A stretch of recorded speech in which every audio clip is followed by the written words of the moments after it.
Assalamualaikum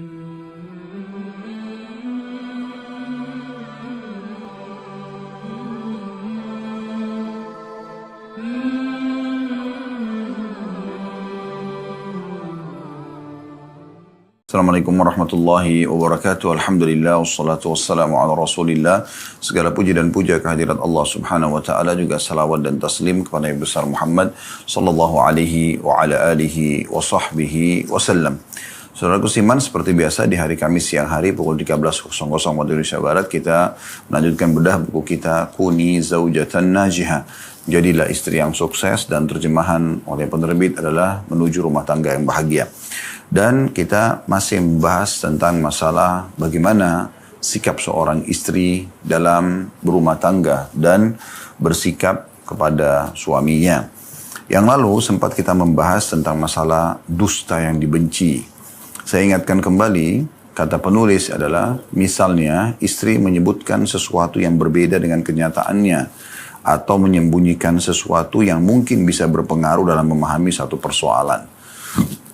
Terkadang istri melakukan jenis kedustaan ini sebagai kebiasaan yang disengaja. Jadi selalu berdusta, yang penting suaminya tidak tahu. Yang penting suaminya ridho. Maka dia berdusta di poin-poin tertentu, seperti kedatangan tamu di rumah, dia tidak perlu sampaikan. Atau mungkin ada teman-temannya yang mengontak dia dan ternyata itu mungkin membicarakan tentang masalah-masalah hal pelanggaran agama. Dan akhirnya suaminya tidak tahu apa-apa. Dan ini di saat seperti itu suami lepas dari tanggung jawab di hadapan Allah hari kiamat, tapi si istri akan bertanggung jawab di sini. Lalu beliau mengatakan, maka kami mengingatkan bahwa dusta yang dilakukan ini akan mengantarnya ke neraka. Dan itulah seburuk-buruk tempat kembali. Sebab dusta jenis ini adalah dusta yang tidak diperbolehkan. Ya, kita sudah bahas pada bab-bab sebelumnya. Kalau dusta yang dibolehkan adalah memuji, pujian. Ya, memuji untuk menyenangkan hati pasangan, menunjukkan kepuasan, itu mungkin. Tapi kalau berdusta dalam hal-hal lain, misalnya izin keluar, ya, alasannya mau ke orang tua tapi ternyata pergi sama teman-temannya misalnya, atau hal-hal lain yang memang sudah jelas itu diharamkan dalam agama. Atau berdusta pada suami karena takut terhadap reaksi dan emosinya yang memuncak, akhirnya dia berdusta. Ini juga tidak dibolehkan. Ya. Istri harus tahu bahwa menyembunyikan kenyataan adalah sesuatu yang mustahil. Peribahasa mengatakan dusta itu tidak memiliki kaki. Maksudnya, bagaimanapun kita coba merahasiakannya, toh akan kebongkar juga. Jadi lebih baik dari sekarang sampaikan apa adanya dan mohon panduan atau tuntunannya supaya memang benar.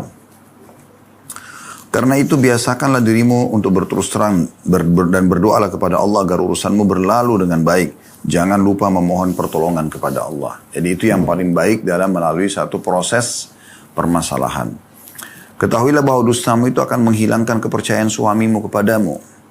Karena itu berterus teranglah kepadanya apapun situasi dan kondisinya. Supaya lebih tenang. Ya. Ada kalanya juga istri terpaksa berdusta kepada suami berkenaan urusan anak-anaknya. Karena khawatir anak-anaknya akan mendapatkan hukuman dari suaminya. Ini adalah akibat dari kecintaannya kepada anak-anak tersebut. Tapi sebenarnya kecintaan itu adalah kecintaan yang menghancurkan lagi menyanyiakan anak-anaknya. Kelak ia akan menuai penyesalan akibat perbuatan ini. Ya. Jadi karena dia tidak mau ayahnya anak-anak marahin anaknya, maka dia berdusta aja. Saya ayah tanya, anak-anak sudah sholat? Oh ya sudah tadi, saya lihat misalnya. Padahal sebenarnya tidak sholat anak-anak itu. Dia ingin melindungi anak-anaknya, tapi ini keliru. Ya ini keliru. Ini hanya akan membawa kepada kehancuran masa depan anak-anak tersebut. Mereka akan selalu berpikir, oh ternyata ada ibu kami yang melindungi. Saya pernah membaca sepintas ya tentang seorang pelaku kriminal di Amerika. Cukup banyak kriminal yang dilakukan. Sampai akhirnya kalau tidak salah mendapatkan hukuman ya seumur hidup. Dan pada saat atau hukuman mati kalau tidak salah. Maka dia mengatakan sesuatu yang terus saya sesali gitu adalah kenapa dulu sikap ibu saya selalu membiarkan saya melakukan kesalahan-kesalahan dan melindungi saya dalam kesalahan tersebut sehingga saya sampai sekarang terbawa arus merasa tidak salah gitu. Dan ini oke-oke saja. Ya, ini contoh saja gitu kan. Jadi banyak kadang-kadang ibu itu tidak sadar sebenarnya dia sedang menanam bibit-bibit kriminal dalam diri anak-anaknya karena kesalahan dilakukan selalu dilindungi. Ya, mungkin Anda pernah dengar atau tidak asing pada saat seorang anak misalnya tertangkap kena narkotika misalnya, atau melakukan kejahatan-kejahatan, yang sibuk ingin meminta agar dibebaskan ibunya, gitu kan. Ibunya terus saja merongrong suaminya yang merupakan ayah anak-anak tersebut agar supaya anak ini dilepaskan, dibebaskan, supaya tidak kena hukuman karena hanya perasaan dia saja. Dan ini keliru, ya, ini keliru karena tidak akan mendidik anak-anak di atas kebaikan. Nah, justru sebaliknya, anak-anak akan mengulangi lagi minggu depan, bulan depan, kriminal-kriminal yang lain karena dia tahu selalu ada ibunya melindungi, dan itu fakta. Ya, di keluarga kami pun ada yang seperti itu. Akhirnya anak itu tidak pernah dewasa, sampai sudah menikah pun tidak dewasa-dewasa karena memang selalu merasa ibunya melindunginya. Ya. Walaupun dia berbuat salah. Bahkan muncul egoisme, merasa dirinya lebih berhak dari saudara-saudaranya, dari orang-orang yang mungkin lebih berhak terhadap sesuatu gitu, karena dia merasa ada saja ibunya yang selalu membela. Nah, kalau anaknya lagi benar tidak masalah, tapi kalau salah ini tidak boleh, ya. Kata beliau, karena itu terus teranglah kepada suamimu dalam segala urusan anak-anakmu agar kalian bisa bersama-sama meluruskan perilaku mereka, mendidik mereka dan memperbaiki apa yang bisa diperbaiki. Nah, ini yang terakhir kita bahas pada pertemuan yang lalu. Dan insya Allah kita akan masuk sekarang ke judul kita, jagalah rahasianya. Teman-teman sekalian, menjaga rahasia pasangan suami istri ini penting sekali. Ini sangat penting dan ini bagian daripada yang ditekankan dalam syariat Allah Subhanahu wa Ta'ala. Jadi tidak boleh justru kita menceritakan aib-aib, bukan cuma aib, bahkan kadang-kadang hal-hal yang sebenarnya kelebihan, tapi karena dia sangat privasi, itu nggak boleh diungkapkan. Contoh kasus, kalau Anda pernah dengar yang kami sampaikan di beberapa pertemuan yang lalu, hadis, ya, Nabi alaihi salatu wassalam, sesungguhnya orang yang paling buruk di sisi Allah pada hari kiamat adalah seorang suami atau laki-laki yang sudah mendatangi istrinya, dia udah tahu semua rahasia tubuhnya, gitu kan, bentuknya, lengkukannya, warnanya, ya, dia udah tahu semuanya. Dan juga seorang istri yang sudah mendatangi suaminya, dia sudah tahu semuanya. Kemudian keduanya atau salah satunya mengungkap rahasia itu. Dia cerita sama teman-temannya, oh istri saya itu begini, begitu, lengkukan badannya lah, warna kulitnya lah, model rambutnya lah, dandanannya lah, gerakannya lah, dan goyangannya dan seterusnya. Akhirnya membuat ya, orang-orang yang ada di sekitar si sang suami ini, kalau mereka mendapati istri mereka tidak seperti itu, maka bisa mereka ganggu istrinya si pencerita ini. Ya, begitu juga sebaliknya, seorang istri yang sibuk menceritakan tentang kehebatan tanda kutip di sini suaminya dalam biologis di atas ranjang, maka bermesraan dengan dia, maka akhirnya membuat orang-orang yang ibu-ibu atau akhwat yang ada di depannya yang tidak mendapatkan perilaku yang sama dari suami mereka, maka mereka akan kecewa dengan suaminya, bahkan bisa saja berpikir untuk berhubungan dengan suami si pencerita tadi ini, dan bisa berbahaya. Artinya bisa dia dengan status dia sebagai seorang istri tetap dia lakukan, menawarkan diri dan segala macam karena merasa membayangkan kehebatan yang diceritakan oleh temannya tadi. Ini semua hal yang tidak boleh. Ini saja tidak boleh. Jadi, itu kan sifatnya rahasia.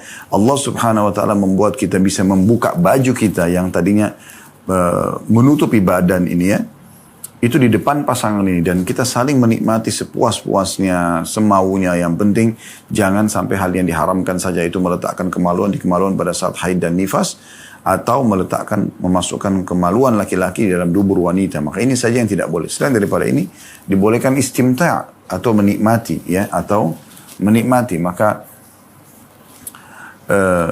di saat itu saja kita tertutup di sebuah ruangan, bukan di depan umum, berarti menandakan memang tidak boleh diekspos keluar. Makanya mengherankan sekali, semoga Allah berikan hidayah.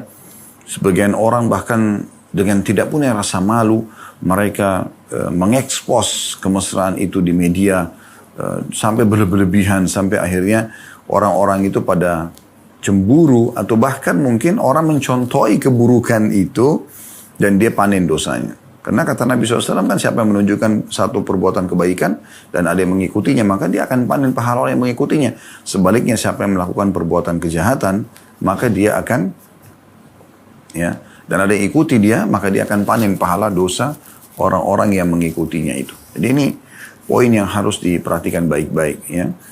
Jadi apapun yang berhubungan komunikasi antara suami istri jangan keluar.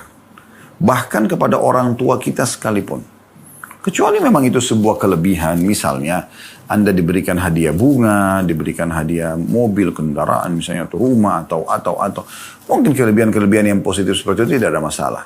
Tapi kalau sudah sifatnya rahasia, internal, kita lihat suami pun berbicara dengan kita dalam kondisi sedikit sembunyi-sembunyi, berdua aja di kamar, rahasia tentang pekerjaannya, gajinya, ada mungkin seorang teman yang dia tidak cocok di kantor. Ini semua adalah rahasia. Yang kalau kita sudah bisa berbicara berdua dan menyelesaikannya selesai gitu. Tidak perlu ya dibuka ke sana sini. Ya, ada orang subhanallah tidak bisa mengontrol lisannya, terutama di kalangan wanita ini. Karena untuk disuruh diam itu umumnya mereka harus betul-betul punya keimanan yang kuat supaya mereka bisa menutup mulut mereka untuk tidak cerita. Karena kalau bukan dengan keimanan, umumnya wanita suka bercerita. Maka dia pun bercerita ya, dengan lepasnya kepada teman-temannya tanpa lagi ada rahasia di dalam rumah tangga dia. Dan ini berbahaya sekali. Ya. Oleh karena itu judulnya ini adalah jagalah rahasianya. Penulis mengatakan menjaga rahasia adalah salah satu beban hati yang paling berat. Suami adalah orang sepertimu yang tidak kuat menjaga rahasia. Terkadang ia tidak punya kesabaran untuk terus merahasiakannya. Maka siapakah selainmu yang bisa ia percaya? Dan siapakah selainmu yang bisa ia berduaan dengannya? Tanda tanya. Artinya, kalau suami menyampaikan sebuah rahasia, karena dia ini tahu, dia percaya Anda sebagai istrinya, tetangga bantalnya ya, di ranjang, orang yang bisa berduaan tanpa ada dosa, walaupun berlama-lama lah ya. Maka kalau dia tidak bisa ungkapkan ini kepada Anda, lalu sama siapa dia ungkapkan? Dia harus menyampaikan, gitu kan?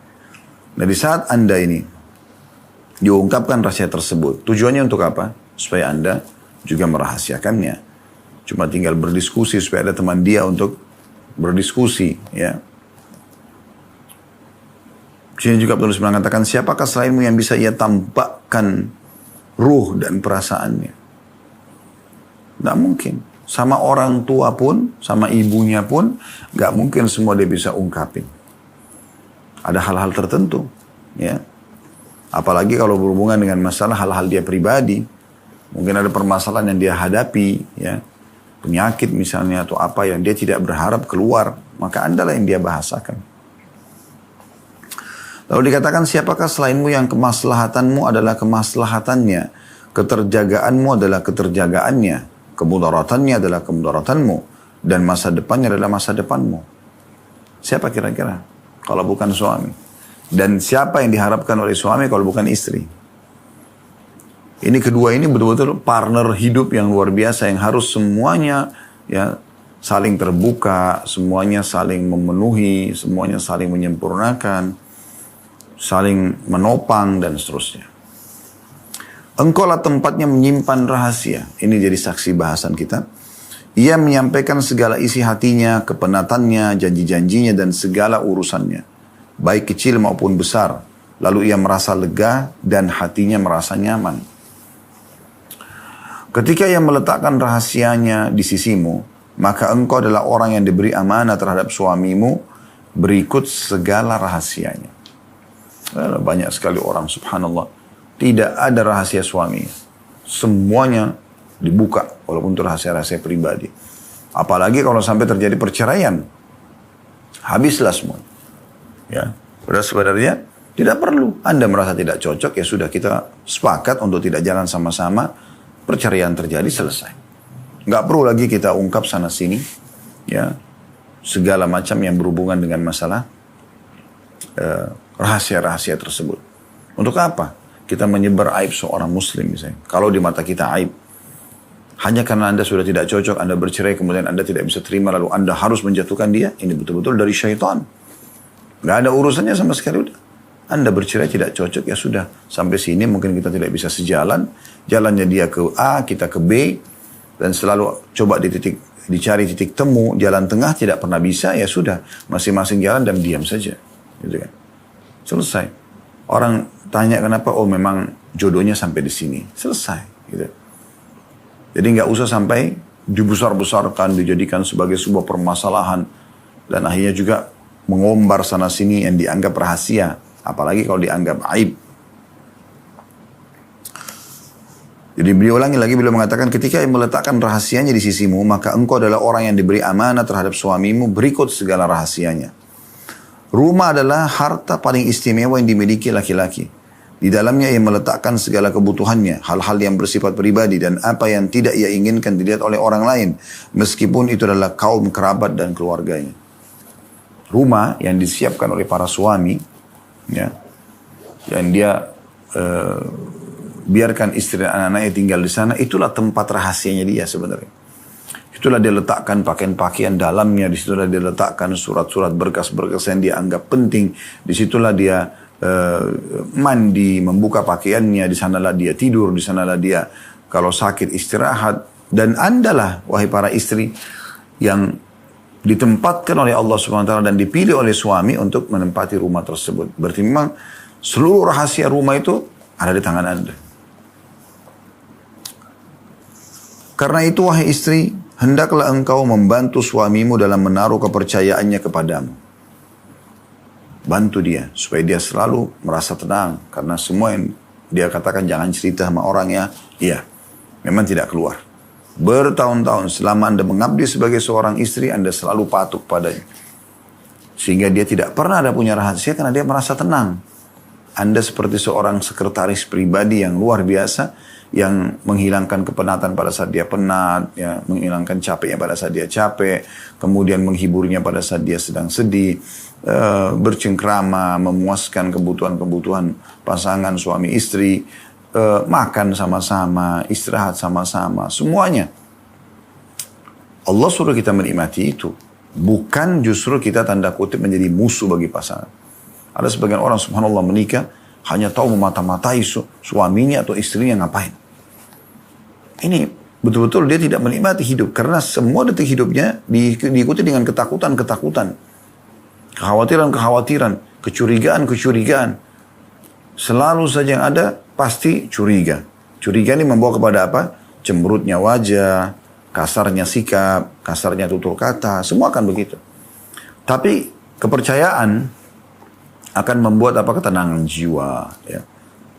Apa yang Allah Subhanahu Wa Taala tutupi kita tidak tahu, nggak usah diungkit-ungkit, nggak perlu kita tahu. Kalau Allah buka depan mata kita dan itu kebaikan kita dukung, kalau itu keburukan maka kita ingatkan. Dan jangan selalu ambil jalan pintas. Karena curiga, ingin mencari tahu, gunakan segala macam cara, pasang kamera, pasang ini, pasang itu, segala macam hal yang sebenarnya tidak membuat ketenangan dalam hidup. Allah Subhanahu Wa Taala mengawasi kita semuanya. Mengawasi sang istri pada saat lagi di rumah, mengawasi sang suami pada saat di luar rumah. Ada pengawasnya. Ada malaikat yang Allah amanahkan yang selalu mencatat. Dan yang menghukum pada saat terjadi pelanggaran adalah Tuhan Allah Subhanahu Wa Taala. Bukan kita nggak perlu repot-repot habisin waktu untuk itu. Jalankan tugas, sederhanakan sesuai dengan apa yang Allah perintahkan saja. Termasuk menjaga rahasia ialah engkau tidak mencari-cari rahasia suamimu. Ini tadi saya bilang, sengaja dia nyari terus, ya, ngorek terus. Ini suami saya benar gak sih? Begitu. Kenapa harus sekarang? Kenapa nggak sebelum nikah? Setelah nikah sudah kepercayaan full kita berikan kepada pasangan kita. Ya. Pada saat pasangan melihat respon itu, dia pun akan pasti mempercayai kita. Ya. Saya ada acara di sini, baik. Semoga Allah mudahkan. Gitu kan. Kira-kira jam berapa akan balik, jam sekian. Apa yang butuh saya siapkan. Jadi percaya. Gitu. Ingat, ada Allah Subhanahu Wa Taala mengawasi dia kalau dia berbohong. Tapi kalau Anda sudah mulai, mungkin betul dia ada pertemuan, mungkin dia betul ada acara. Tapi karena Anda sudah memulai dengan su'udzon, sangka buruk, ya, kecurigaan, akhirnya kacau semuanya. Dia sementara pergi meeting, dia sementara pergi pengajian, dia sementara pergi mana, Anda ikut dihantui dengan, tanda kutip di sini, ya, dihantui dengan kecurigaan dan akhirnya tidak tenang. Makan tidak tenang, tidur tidak tenang, marah-marah sama anak-anak. Oh, banyak sekali efeknya. Permainan syaitan semua. Ini butuh dikuatkan ini dengan tauhid yang benar. Pengesaan terhadap Allah Subhanahu wa taala. Yakin kalau Allah Subhanahu wa taala itu adalah Tuhan suami kita dan Tuhan istri kita. Tuhannya mengawasi dia. Tuhannya menghisap dia. Tuhannya akan memberikan balasan kalau dia berbuat baik. Bukan kita. Kita pun akan mendapatkan hal yang sama dari Tuhan kita. Di saat kita berbuat baik, maka kita akan dibalas dengan kebaikan. Di saat kita berbuat jahat, Allah juga akan menghukum kita. Bukan pasangan kita yang menghukumnya. Walaupun terkadang Allah Subhanahu wa taala menjadikan pasangan kita sebagai penyebab hukuman tersebut. Kemudian kita masuk di bagian rahasia ini juga penting. Masa lalu suamimu adalah rahasia. Bukan hakmu untuk mengetahuinya kecuali dengan kemauannya sendiri. Gak perlu korek-korek masa lalu. Pernah pacaran sama siapa. Pernah berhubungan dengan siapa. Bukan urusan kita itu. Bukan urusan kita. Karena bukan tugas kita untuk sampai ke sana. Ya. Jadi bagaimana solusinya? Ya sudah, jalani seperti sekarang. Saya tahu ini suami saya. Sekarang ini si fulan kalau azan ke masjid, dia tutup auratnya. Keluarganya secara umum saya tahu adalah orang baik-baik pada saat melamar saya, udah selesai. Tenangkan pikiran, tenangkan hati, bangun pondasi rumah tangga di atas kepercayaan. Itu juga dengan seorang suami, sama. Nggak perlu ngorek-ngorek masa lalu orang. Nggak penting masa lalu orang. Kenapa Anda nikahi kalau Anda tidak cek masa lalunya? Gitu ya. Udah selesai, sekarang Anda sudah menikah sama dia. Kecuali memang dalam bab-bab fikih, sebagian ulama mengatakan kalau ada orang memang menipu. Ya memang dia menipu misalnya. Dia mengatakan dia perawan tapi tidak perawan misalnya. Atau dia mengatakan dia belum pernah menikah tapi ternyata dia sudah pernah menikah. Itu kan fatal, kebohongan seperti itu.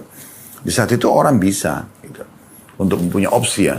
Apakah bercerai atau memaafkan dan melanjutkan tapi dengan syarat dia bertaubat kepada Allah. Itu saja. Tapi kalau tidak, kita tidak tahu. Ya, di sini kan yang dibahas oleh beliau, jangan sengaja ngorek-ngorek. Kalau Allah buka, nah baru kita bahas. Gitu. Kalau tidak, nggak usah. Karena orang yang hidup dengan penuh kecurigaan tidak akan pernah tenang. Kata beliau, dalam subjudul ini, masa lalu suamimu adalah rahasia, bukan hakmu untuk mengetahuinya kecuali dengan kemauannya sendiri. Ini judulnya ya. Masih masuk dalam induk judul tadi, jagalah rahasianya. Beliau mengatakan, janganlah engkau menjadi papan tulis bagi suamimu dengan mengorek masa lalunya dan perasaan cintanya di masa lalu. Sebab ini berarti engkau turut campur tangan dalam perkara yang tidak gunanya bagimu.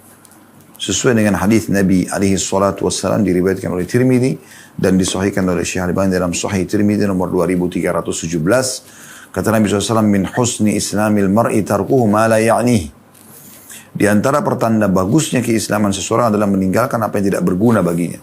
Sekarang kalau Anda mau korek-korek, mau ceritain dong masa lalunya dulu, bergaul sama siapa, pacaran sama siapa. Misal contoh. Ya. Apa manfaatnya buat kita? Nah, pasti efeknya pegel. Kalau sampai dia bilang, oh iya saya pernah pacaran sama fulan, bahkan sama sepupumu sendiri, dan seterusnya. Kan jadi pegel. Kita kalau ketemu sama orang yang kita anggap pernah punya hubungan dengan pasangan kita ini, kita jadi selalu, tanda kutip ya, dihantui perasaan-perasaan yang, ini orang nih yang dulu jahat nih. Ini orang begini, oh suami saya, betul sekarang juga dia bisa buat. Ini kan jadi masalah. Udah. Hakimi dan ambil penilaian apa yang nampak depan mata. Kebaikan dukung, kalau ada kesalahan kita bantu dia, rangkul dia untuk keluar dari kesalahan. Demikian pula dengan mengetahui masa lalu suamimu bisa menimbulkan keraguan dalam dirimu sendiri. Was-was. Sebab bisa jadi engkau akan mendengar apa yang kau tidak suka. Sehingga berakibat pada keruhnya kehidupan dan perangaimu. Karena itu jalanilah kehidupan bersama suami untuk hari dan masa depanmu. Jadi bukan untuk masa lalu, tapi masa depan.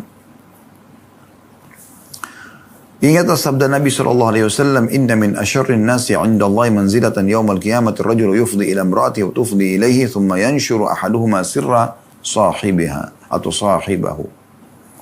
Orang yang paling buruk dulu yang di sisi Allah pada hari kiamat adalah laki-laki yang bersenggama dengan istrinya dan wanita yang bersenggama dengan suaminya. Kemudian salah satunya menyebarkan rahasia pasangannya. Hadis riwayat Muslim dan Abu Daud. Kalau misalnya Anda nikah sama duda, contoh. Tidak perlu Anda tanya, dulu bagaimana biologisnya sama istri yang dulu. Karena kan dia tidak boleh menceritakan kan. Dalam hadis ini begitu. Atau Anda nikah sama janda, kalau Anda laki-laki. Dia tanya, bagaimana dulu biologisnya sama suaminya. Nah, tidak perlu, karena dia tidak boleh ceritakan. Dia tidak boleh ceritakan. Jadi, meminta menceritakan apa yang agama larang, hubungan biologis di masa lalu seseorang, dengan pasangan halalnya pun, tidak boleh. Begitu juga meminta menceritakan pelanggaran-pelanggaran agama yang pernah dilakukan di masa lalu juga tidak dibolehkan. Kita tahu sekarang ke depan. Nah, ini poin yang penting yang harus diperhatikan baik-baik, sehingga kita harus saling menjaga. Ya. Sekali lagi, kalau itu sampai kepada kita, dan ternyata terbuka, kita baru tahu, kita lihat kalau misalnya itu pelanggaran agama, kita nasihatin dia, dan kita punya opsi pada saat itu kalau memang dia berbohong, lanjutkan rumah tangga atau bercerai. Kan begitu. Tapi kalau kita tidak tahu, jangan dicari-cari, jangan diungkap, jangan dikorek-korek. Karena mengorek-korek ini hanya akan memperkeruh hubungan kita dengan dia, juga rumah tangga, menghilangkan keceriaan di wajah, membuat mulut kita jadi kasar berbicara dan seterusnya. Semoga Allah jaga semua rahasia pasangan kita tidak keluar dari mulut kita, dan hanya kita mengetahui dengan Tuhan Allah Subhanahu Wa Taala. Dan kalau baik kita dukung, kalau buruk maka kita coba menasihati dan memberikan masukan. Semoga Allah SWT berikan hidayah. Dan itulah fungsi kita menjadi pasangan. Teman-teman sekalian, kita akan melanjutkan lagi dengan subjudul yang lain. Ya. Setelah kita membahas tadi menjaga rahasia pasangan. Yaitu jangan pergi ke rumah keluargamu ketika ada sedikit problem dan jangan meminta talak. Ini salah satu problematika dalam rumah tangga memang yang harus dibahas ya. Dan harus dipikirkan baik-baik teman-teman sekalian, karena ini bukan perkara yang biasa, walaupun biasa di sebagian orang ya. Jadi gini teman-teman sekalian, kalau ada masalah, kita harus bisa mengukur besar kecilnya masalah itu. Tentu tolak ukurnya dalam pandangan agama kita. Kalau dia pelanggaran agama, dalam pelanggaran agama juga itu ada namanya pelanggaran dosa besar, ada pelanggaran dosa kecil ya. Ini beda dalam menghakiminya. Dosa besar maka dituntut untuk taubat nasuha. Dosa kecil itu dibersihkan dengan banyak amal-amal soleh yang lain. Ya. Ini tolak ukurnya. Bukan hanya sekedar penilaian kita pribadi, penilaian suku, ya, kebiasaan masyarakat, bukan. Tapi bagaimana agama melihat itu. Jadi selama pasangan kita tidak melanggar agama, tidak ada pelanggaran dalam pandangan kita. Selama dia melanggar agama, maka kita lihat apakah pelanggarannya itu ya, kepada hal yang besar, dosa besar atau dosa kecil. Kita masuk ke masalah problematika yang sering terjadi dalam rumah tangga, misalnya pertengkaran. Kalau pertengkaran Anda ini hanya karena masalah urusan dunia, teknis lapangan, Anda suka rapi, dia masih belum rapi, misal. Dan Anda masih dalam proses untuk memberikan masukan-masukan dan contoh, maka tidak perlu minta cerai, tidak perlu meninggalkan rumah. Tidak perlu terlalu dibesar-besarkan permasalahan ini, tapi coba diskusikan baik-baik. Sambil ingat, tadi sudah diingatkan oleh beliau, jangan lupa berdoa kepada Allah Subhanahu Wa Taala. Minta kepada Allah agar Allah memberikan petunjuk kepada pasangan kita dalam hal ini. Kalau itu adalah pelanggaran agama, bukan urusan teknis ya. Misalnya hak Anda tidak diberikan, nafkah misalnya. Ya. Kayak ini. Atau satu sisi hak yang tidak diberikan, atau sisi lain dia melanggar ya apa yang Allah Subhanahu Wa Taala larang, dia memang lakukan, misalnya memukul, tapi yang pukulan yang melanggar agama ya, sampai membuat anggota tubuh ada yang cacat dan segala macam gitu kan. Atau memang selalu menghina-hina, yang hina-hinaan ini memang terlalu berlebihan. Ya, dalam arti kata bukan hanya sekedar bercanda, bukan karena mengatakan misalnya istrinya pendek dia mengatakan pendek misalnya, bukan itu kan ejekan, tapi tidak boleh juga ya. Tapi memang dia mengolok-olok dengan hinaan dengan segala macam, nah itu berbeda. Nah di saat-saat ini kita sudah coba komunikasikan dan tidak bisa, di sini kita bisa Istikharahkan kepada Allah SWT, minta petunjuk. Yang paling pertama, bangun komunikasimu dengan Tuhanmu, hai saudariku. Bangun komunikasimu dengan Tuhanmu, wahai saudaraku. Anda sebagai istri dan Anda sebagai suami. Coba bangun komunikasi sehat dengan Allah Subhanahu wa ta'ala. Terutama di sepertiga malam. Di sholat malam itu luar biasa. Waktu-waktu mustajab doa. Apa saja Anda bisa dapatkan. Dalam sebuah riwayat yang sahih diriwayatkan oleh Al-Mundhir dalam kitab Targhib wa Tarhibnya. Dan disahihkan oleh para ulama hadits. Allah Subhanahu wa ta'ala kagum. Dari riwayat lain tersenyum dengan orang yang bangun di malam hari, meninggalkan ranjangnya, ya, meninggalkan pasangannya yang cantik, ranjangnya yang empuk, ya. Dia juga melawan rasa kantuknya. Kemudian dia bangun sholat. Maka Allah berfirman kepada para malaikatnya. Walaupun Allah sudah tahu sebenarnya, tapi Allah bertanya kepada para malaikatnya supaya malaikatnya faham, ya, bahwasanya Allah Subhanahu wa ta'ala ingin membalas hambanya ini karena perbuatan yang luar biasa ini. Kenapa hambaku ini? Lihatlah hambaku ini. Dia bangun meninggalkan tempat tidurnya yang empuk, dia meninggalkan pasangannya yang sempurna. Kalau mau dia bisa tidur gitu, tapi dia datang untuk, ya, beribadah kepadaku. Apa yang mereka inginkan? Maka kata para malaikat, mereka berharapkan rahmatmu ya Allah, dan mereka takut akan azabmu. Maka Allah pun mengatakan, aku akan memberikan rahmatku. Rahmat Allah luas. Apa saja kita minta Allah berikan dari kebaikan-kebaikan itu rahmat. Rezeki, kebutuhan, segala macam itu rahmat. Dan juga aku akan amankan dia dari siksaku. Tidak akan ada hukuman. Maka kalau permasalahan yang sedang kita hadapi dengan pasangan ini, karena dosa kita, Allah bisa maafkan. Ya, dengan sholat malam dan berdoa dan mohon ampun kepadanya. Dan kalau perbuatan yang misalnya yang dilakukan ini adalah perbuatan-perbuatan yang baik, butuh rahmat, ya, maka Allah SWT juga akan berikan rahmatnya. Allah akan penuhi kebutuhan. Nah ini poin penting. Nah, jangan setiap ada masalah teman-teman selalu melibatkan orang ketiga. Baik itu orang tua sendiri, apalagi orang-orang lain dari teman-teman. Sering membahasakan, pulangkan saya saja ke orang tua saya. Pulangkan saya ke rumah. Saya tidak cocok lagi. Saya mau tinggal sama orang tua saya saja. Demo tanda kutip dengan sengaja nginap di rumah orang tuanya berhari-hari. Diajak oleh suami pulang tidak pernah mau dan seterusnya. Ini semua tidak dibolehkan. Sekali Anda sudah menerima suami Anda sebagai pemimpin Anda, maka di saat itu Anda wajib memahami seperti hukumnya kalau imam lagi sholat tidak boleh kita langgar. Wajib dipatuhi. Semua pemimpin. Seperti hukumnya Amir Safar. Karena kalau Safar kata Nabi SAW 3 orang harus ada 1 orang jadi pemimpin. Tidak boleh dilanggar kalau dia bilang berhenti, berhenti. Kalau dia bilang jalan, jalan. Seperti juga tidak boleh dilanggar panglima perang pada saat memberikan instruksi. Kecuali kalau ada maksiat itu tidak boleh.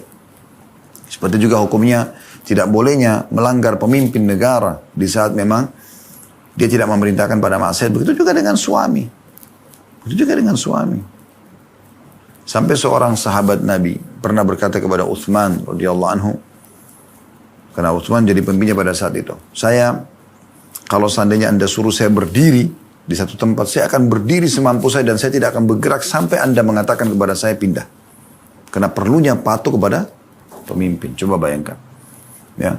Dan kalau Anda, hai Utsman, mengikatku di atas seekor unta, kemudian Anda ya membiarkan aku seperti itu, aku akan tetap membiarkan diriku, aku tidak akan berontak sampai Anda sendiri yang melepaskanku. Karena wajibnya patuh sama pemimpin. Coba bayangkan. Nah suami itu pemimpin. Bagaimana bisa Anda demo meninggalkan pemimpin Anda yang Allah gantungkan surga Anda pada dia, kepada orang tua Anda, kepada kerabat Anda, apalagi kepada teman-teman curhatnya. Apalagi pergi ke tempat-tempat yang tidak benar. Ya. Karaoke, diskotik, segala macam. Kumpul-kumpul sama teman-teman yang merokok, yang segala macam. Mabuk-mabukan, itu sama sekali nggak benar. Ya. Saya akan bacakan kata beliau di sini, jangan pergi ke rumah keluargamu ketika ada sedikit masalah dan jangan pernah minta tolak, jangan buru-buru. Ya. Kata beliau dari judul ini di bawahnya, ada kalanya hal ini terjadi pada suami. Ia membawa istrinya ke keluarganya ketika ia marah karena persoalan yang sepele. Sebagian istri karena kecerdasan akalnya merahasiakan bahwa ia datang karena terjadi suatu problem antara dirinya dengan suaminya. Ia memberi kesan kepada mereka bahwa ia hanya sekedar berkunjung, sementara suami menjerumuskan istrinya dalam kesulitan. Ada kalanya juga hal ini terjadi pada istri. Ya. Ketika menghadapi problem yang remeh, ia minta pergi ke rumah keluarganya. Dan ketika itulah permasalahan menjadi runyam. Tanah bertambah basah ketika istri selalu meminta talak dalam segala problem. Kata-kata ini menjadi tanda tanya dalam hati suami dan akibatnya sangat buruk. Sebab ketika ia merasa bahwa engkau tidak menyukai dan tidak mantap bersamanya, jika engkau ingin keluar jauh dari rumah untuk mencari ketenangan, masuklah ke dalam kamarmu dan bersuaralah dengan dirimu sendiri. Selain itu jangan berkata-kata hingga engkau merasa tenang, ya, dan sadar dengan apa yang engkau akan ucapkan. Apa yang beliau sampaikan begini, ada 2 poin sebenarnya dalam subjudul ini ya. Jangan seorang suami setiap hadapi masalah, lalu dia langsung membawa istrinya ketemu sama orang tuanya, ketemu sama mertuanya, libatkan saudaranya, iparnya, ini semua tidak benar. Sampai dia sendiri memang memecahkan. Dan Allah mengatakan dalam Al-Quran, kalau betul-betul sudah tidak ada titik temu, baru faba'athu hakaman min ahlihi, wa hakaman min ahliha. Baru diutus satu orang, ya, penengah, hakim dari keluarga si laki-laki dan keluarga si perempuan. Iyurida islahan yuwaffiqillahu bainahuma. Kata Allah, kalau mereka berdua mau jadi baik, mau memperbaiki hubungan, Allah akan pasti berikan taufiknya. Jadi itu terakhir. Bukan setiap ada masalah langsung. Itu juga dengan istri. Sedikit-sedikit pulangkan saya ke rumah orang tua saya. Libatkan saudaranya, libatkan saudarinya, libatkan tantenya, libatkan pamannya. Sehingga jadi runyam permasalahan. Padahal sebenarnya permasalahan itu masih bisa didiskusikan. Subhanallah, tidak ada teman-teman permasalahan yang dibicarakan dengan baik-baik kecuali akan selesai. Bukankah Nabi SAW mengatakan, Ma nazala linu fi syai'in illa zana. Tidak ada sesuatu yang diselimuti dengan kelemah lembutan kecuali pasti akan menghiasinya. Oma nuzi'a min syai'in illa syana, dan tidak ada yang ditarik darinya sesuatu kelembutan darinya kecuali akan merusaknya. Jelas kok ya panduan agama dalam masalah seperti ini. Coba duduk, coba bicara dengan santun, dengan ramah, dengan baik. Sebelum Anda menyampaikan permasalahan dalam rumah tangga yang juga pasti akan selalu ada, ya, karena kita berinteraksi dengan manusia, ada suka dukanya, ada godaan-godaan, ya. Maka berdoa kepada Allah SWT. Semoga apa yang Anda mau bicarakan dengan pasangan ini bisa dimudahkan oleh Allah SWT. Setelah itu Anda coba ikhlas niatnya kalau itu kesalahan Anda nasihatin dengan ikhlas. Kalau itu sesuatu yang butuh cross check, tabayun, Anda juga tanyakan dengan cara baik-baik. Dan apapun respon, Anda percaya. Respon Anda percaya. Bilang aja, saya berpegang pada ini ya, saya tidak mau dengar lagi orang lain. Dan saya lebih suka kalau terbuka, transparan, bahasakan apa adanya. Karena memang teman-teman menyakitkan bagi pasangan ya. Kalau kita berbohong nih, terus kemudian nanti ketahuan ya setelah itu. Wajar, dia merasa kayak ditipu gitu. Kenapa nggak dari awal kita membahasakan? Ketakutan-ketakutan yang muncul biasanya memang dari syaitan gitu kan. Tentu ada hal-hal yang mungkin misal, bukan berbohong, Anda tidak menyampaikannya karena Anda berpikir memang tidak perlu disampaikan sama suami atau sama istri. Misal contoh, saudara Anda, saudari Anda menyampaikan sebuah cerita tentang keluarga Anda jauh pada saat lagi telepon-teleponan. Tidak ada manfaatnya untuk disampaikan kepada suami, tidak ada maslahatnya. Tidak perlu juga diskusi karena Anda cuma sekedar mendengarkan informasi ya sudah. Nggak perlu gitu. Ya. Tapi di saat masalah-masalah itu penting, maka bahasakan baik-baik. Kemudian yang kedua, ini yang pertama tadi ya, tentang masalah bagaimana jangan mudah ya untuk selalu melibatkan orang ketiga. Dan itu nanti akan ditekankan juga di subjudul yang terakhir yang akan kita bahas pada siang ini insya Allah, yaitu jangan mendengar semua orang yang mengaku memberi nasihat kepadamu. Kemudian di sini yang kedua yang ditekankan oleh beliau adalah tentang jangan membiasakan terdengar di kuping suami cerai. Jangan juga biasakan di kuping istri terdengar cerai. Tidak boleh ada kata-kata ini, jangan diucapkan. Kecuali darurat sekali. Betul-betul ingat, tolak ukur yang tadi saya sudah bilang, pelanggaran agama. Kalau pelanggaran agama sudah besar sekali dan sudah diingatkan mabuk, zina, segala macam, membunuh, apalah. Dari nasihatin gak mau dengar, diajak tobat gak mau dengar, nah itu lain.